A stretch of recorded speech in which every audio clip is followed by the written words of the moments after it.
I'm already pressed for time as it is. Mother's waiting for me on the wharf.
De Richet, sticking your nose everywhere again. Wow, what's the matter with him?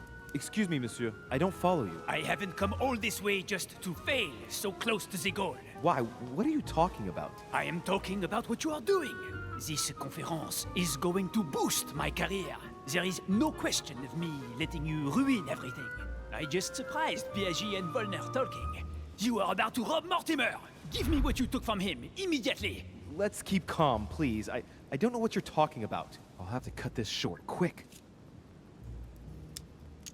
Look, I don't know what you're going on about, and I don't have time for this right now. Don't bank on getting rid of me so easily, De Richet. Where have you been? I've been in the crypt of the manor. What the hell were you doing there? I was visiting and got lost. I do believe that is the worst lie anyone has ever told me. You are not even qualified to be here among us. You leave me no choice. Come with me. Mais qu'est-ce... What is this?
I better get over to the wharf. No point in risking another confrontation.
Ah, Louis. Perfect timing. As luck would have it. Come, my boy. I would like to have a word with you.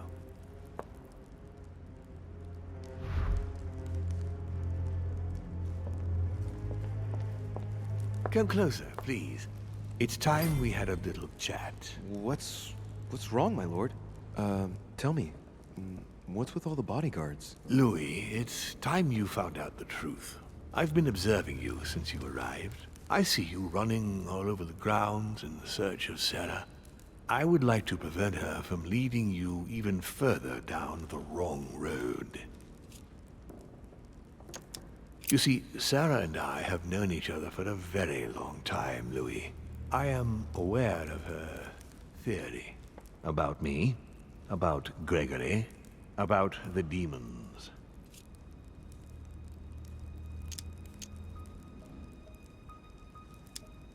So you're gonna tell me she's wrong, and that she's a liar? She's right. Look at me.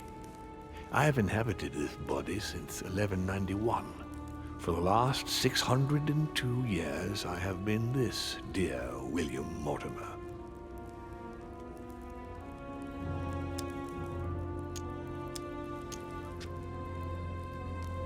You've been Mortimer for 600 years?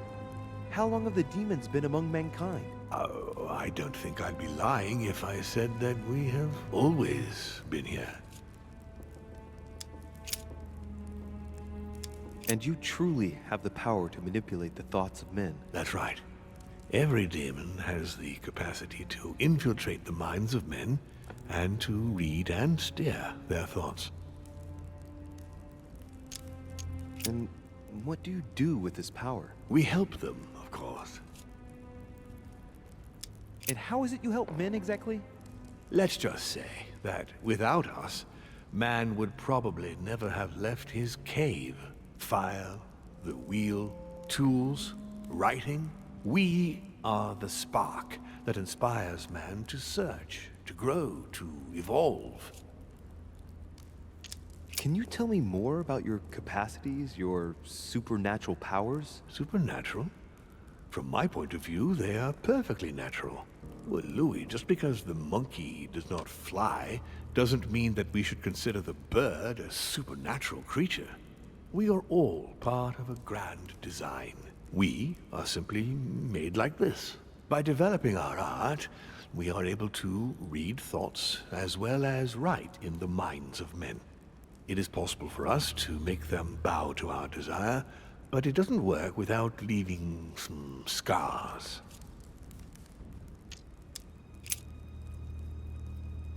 Lucifer, the fallen archangel, left heaven accompanied by 133,306,668 angels.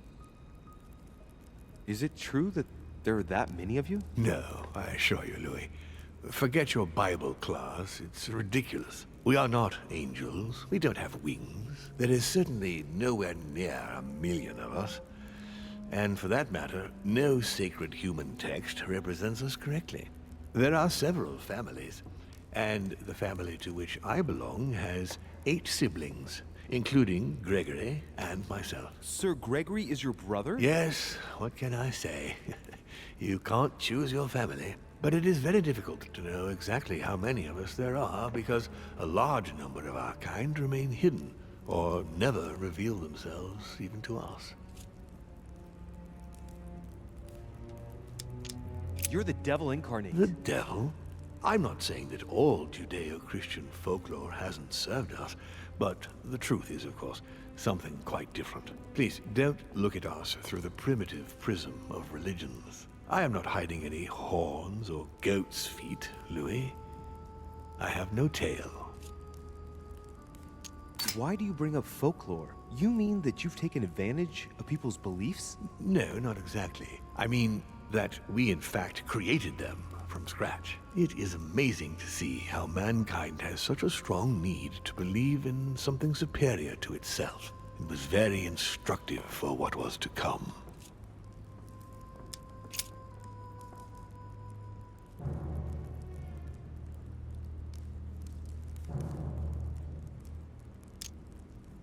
But why me? Why do I tell you about the greatest secret ever revealed to man? That's right. I'm coming to that. Don't worry. Why should I trust you? I'm not asking you to, Louis. If you are still in doubt about the demons, I can assure you that won't last long. What has my mother got to do with all this? She embarked on a crusade many years ago to kill all the demons. That must have upset you. I imagine you retaliated. No, I'm afraid she never forgave me. Forgave what? We met when she was still just a young woman. I appeared to her in a different form because I didn't want to reveal the identity of Lord Mortimer at that time.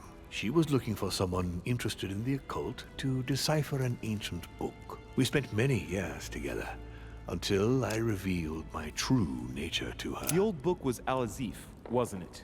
Did she speak about it? Not so long ago, yes. Indeed, it was already Al-Azif. She wanted to unlock the secrets. How would you qualify your species, scientifically? Good question. What is your area of expertise? My lord, to tell you the truth, I don't see myself as a scientist. Well, consider us as a simple species still unknown to most of men. Thus we are born. We have the capacity to change bodies, that is all. What are the demons' projects for humanity? Our aim has long since been to protect humanity from itself. On the other hand, although we give them the impulse to succeed, we don't all agree as to the path they take to achieve it. Continue. Louis, it's time you opened your eyes. Come, you'll soon see.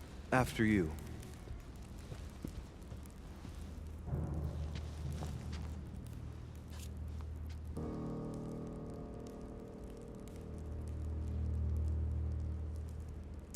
So, von Borchert, he was looking for the Al-Azif for you. Exactly. Al-Azif has always belonged to my family, Louis. And with good reason. My father wrote much of it. Can you tell me what you've done with... What, you mean the Al-Azif? No, I already know that. Sarah came here with it and got rid of it. I was thinking of von Borchert. He isn't essential, but he is a trusted person. He's a prisoner at our headquarters in Paris. All right. If you could manipulate us mentally, what's the point of all the theatrics of the conference? You must suspect that we asked ourselves that very same question. For many centuries, we didn't organize any conferences, and most of the time, it ended in civil war between demons. Many of us were killed during this period. The idea of organizing conferences was the answer to everything. The interest being to erect some rules among ourselves. Our family first divided up all the principal countries of the world.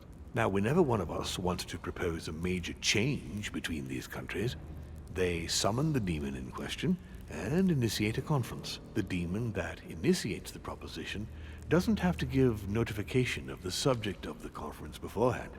Consequently, we participate along with our best assets. Once the humans are brought together, the conference begins, but we are forbidden to use our talents to influence the participants. The first meeting is held in order to expose the subject to all the participants, followed by several days of reflection, during which we are allowed to be persuasive but not to impose our will.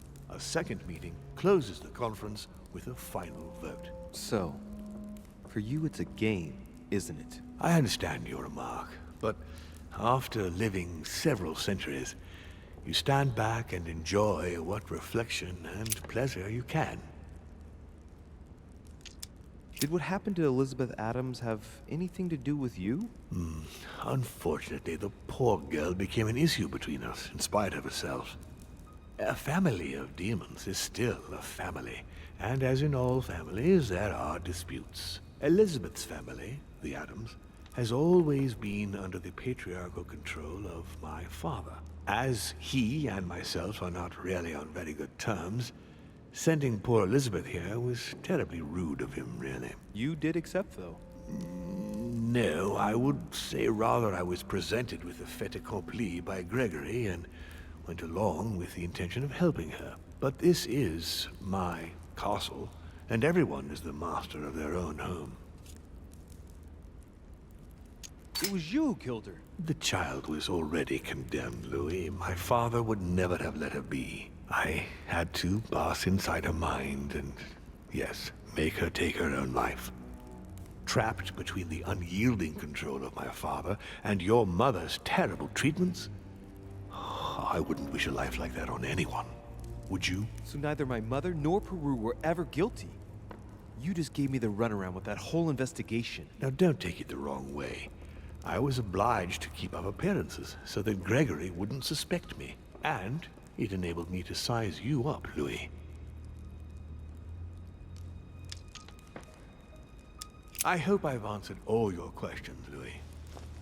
Come, I've something to show you. There is one question that remains to be answered. Why me? Why tell me all of this? Oh, haven't you guessed yet? I think you sorely need the Golden Order, and you want to make sure you've got it. Really? You really think I'm that desperate? Well, I did think so, but now I'm not so sure. Look, we are of the gods, Louis. Always have been. You, as much as me, you are one of us, Louis. You too are a demon. Are you serious? You know it. Deep down inside, you know I am telling you the truth. Where do you think that natural, charismatic presence comes from? Your talent must already have manifested itself somehow. Have you ever had any visions? No. Stop it. It's absurd. Have you never found yourself suddenly inside someone else's body without knowing why? No. Whilst asleep, maybe? That's how it often happens the first time. Your spirit wanders unconsciously. My mother can't have lied to me about that. It's true. Your real mother would never have lied to you. What do you mean? Louis, I would rather you found this out from her own lips, but it's important that you know. Sarah is not your mother. What? I'm sorry you had to find out this way, Louis. But you must know the truth before you commit an irreparable act. No, no, it's not possible. You are my son.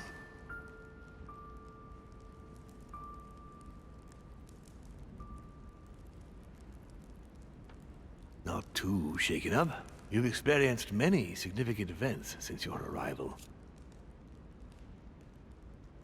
You can say that again. For now, I think you ought to find Sarah, my son.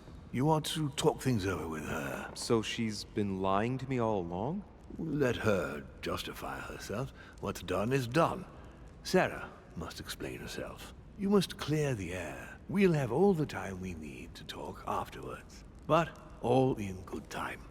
Before you join her, I'd like to give you something. As a demon, I would like to introduce you to your first talent. What do you mean? Open your mind, my son. Relax. You hold immense power. It's already there, inside you. Empty your mind of all thoughts. Just let me show you the way. I should relax. Open your mind. Hear my voice. Feel the vibrations and listen to what has been happening to you deep inside, but which you have been concealing. Trust yourself. It's all already in there. I can hear something. Now breathe. It's a sound, very faint. That's right. Concentrate on it. My voice is growing fainter, but I am here.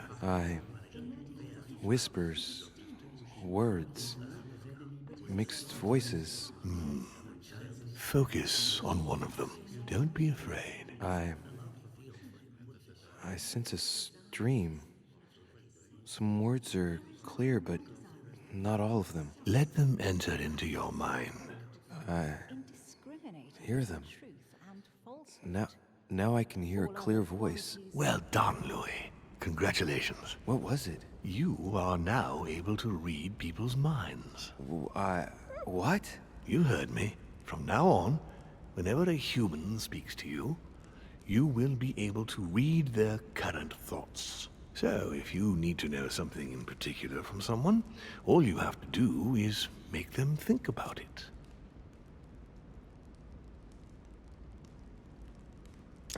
But it'd be a violation of their most intimate thoughts, wouldn't it?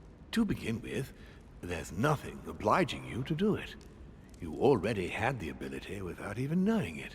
I just gave you the option of putting it into practice if you want. Moreover, it would be wrong to evoke morality here. Every species is different, Louis, and this is the way we are made. That's all there is to it. You are free to use this talent or not. And what's more, it will be up to you to decide what to do with the thoughts you read. That is where the values of right and wrong do come into play. There are also a few rules you need to know that govern this talent when used between ourselves. You can read the thoughts of demons as well as of humans. But be careful. A demon more experienced than yourself will know that you are spying and will often react quite violently. It's considered bad form to play around the psyche of another demon. It's a question of courtesy. But let's be clear. What is most considered bad form is getting caught. So I would advise against trying to read the thoughts of Gregory, for example. Home? Yes, the old grump is touchy and rather a stickler about the conventions. On that note, go and see Sarah, Louis. Otherwise, she might leave without you. We'll continue this discussion later if you want. Just join me in my study when you've finished.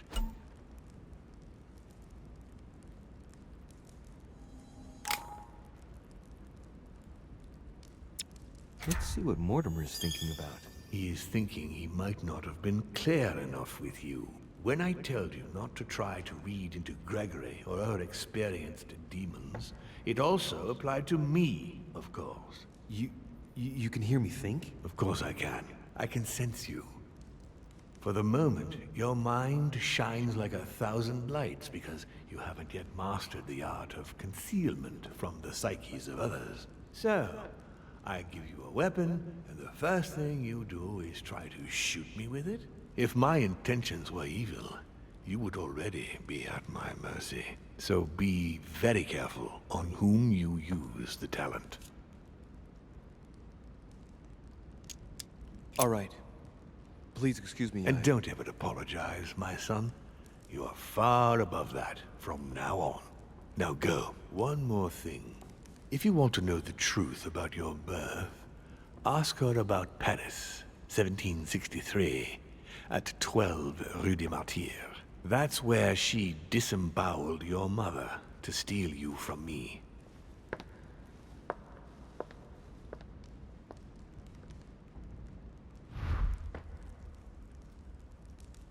It's not that I regret all these discussions, but I must hurry to the wharf.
Oh no! No, Mother! Louis, it was an accident, I'm sorry. I didn't have a choice. She attacked me. I didn't want to hurt her. What happened? I was on the wharf. It was dark. She seemed to be preparing to depart. I moved closer. I wanted us to talk, but as soon as she saw me, she threatened me. I wanted her to explain to me in her own words what had happened to Emma. I had to know what happened, Louis. You understand that, don't you? Is it really for him that you left me, Emily? That's pathetic. Look, he still doesn't get it, for crying out loud. Emma? Oh, the bitch. Bitch. What? Louis, what's wrong with you? No, you are not Emily. Ah, that. It took you long enough to figure it out, though. Oh, I felt sorry for you when I saw you couldn't even recognize her, Louis. What do you expect? It wasn't my fault. Yes, you spent a night with her, but she can't have made much of an impression on you. Oh, men. Shut it. Was it perhaps that night we spent together after the conference that persuaded you that I was worth more than her? What? Oh, you still don't get it. The night of the conference? It wasn't poor Emily who paid you a little visit in your room. Oh, she was much too busy with Monsieur Bonaparte. No, that's not true. It was me, of course. I assure you, you got something a whole lot better. And when I think she wasn't even armed when I arrived. Right. Take a moment to think and meet me at the manor later. You're crazy. Now, Louis, don't push it. I understand your grief, but I won't put up with that sort of talk from you or anybody.